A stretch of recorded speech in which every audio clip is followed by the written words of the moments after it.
Para po magkaroon ng isang safe, stable at secure na UNDAS 2025, dinoble ng Philippine National Police ang kanyang deployment para sa darating na UNDAS 2025. Pinaigting na ng Philippine National Police ang police visibility sa major installation simula ngayong araw, kasabay ng pagtataas ng heightened alert status ng buong puwersa ng pambansang pulisya.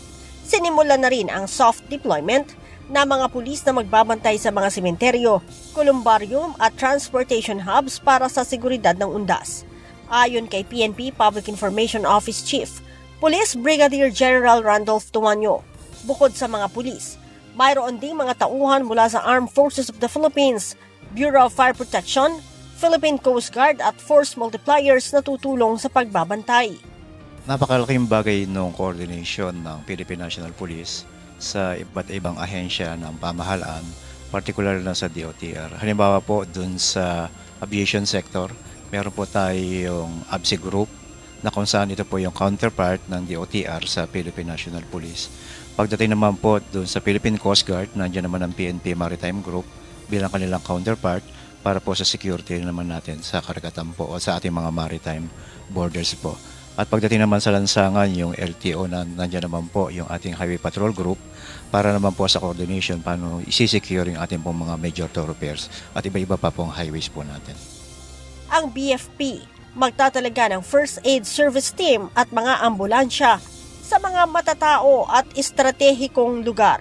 Ang Bureau of Fire Protection po ay magde-deploy po ng hindi bababa sa 27,500 BFP personnel para magman po ng ating mga BFP PAS, yung tinatawag nating First Aid Service Team, yung pagkakaroon ng Motorist Assistance Desk sa mga highways natin. At the same time po, yung pagde-deploy ng mga fire truck and ambulance visibility sa mga strategic locations sa ating buong bansa in coordination po with the local government officials po na nakakasakop sa ating mga fire stations sa buong bansa.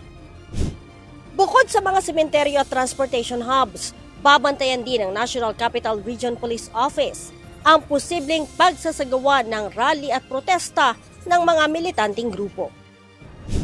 Meron tayong mga naka-reserve na mga for deployment para sa ating mga rally sa mga districts. Ganon din po sa atin sa regional headquarters. Meron po tayong 600 na RSSF na ready for deployment na nasa Camp Bagong Diwa. Nauna nang sinabi ng PNP na wala silang namomonitor na anumang banta para sa paggunita ng UNDAS. Leia Ilagan, UNTV, News and Rescue. Diyos ang aming sandigan, serbisyo publiko ang aming pinahahalagahan.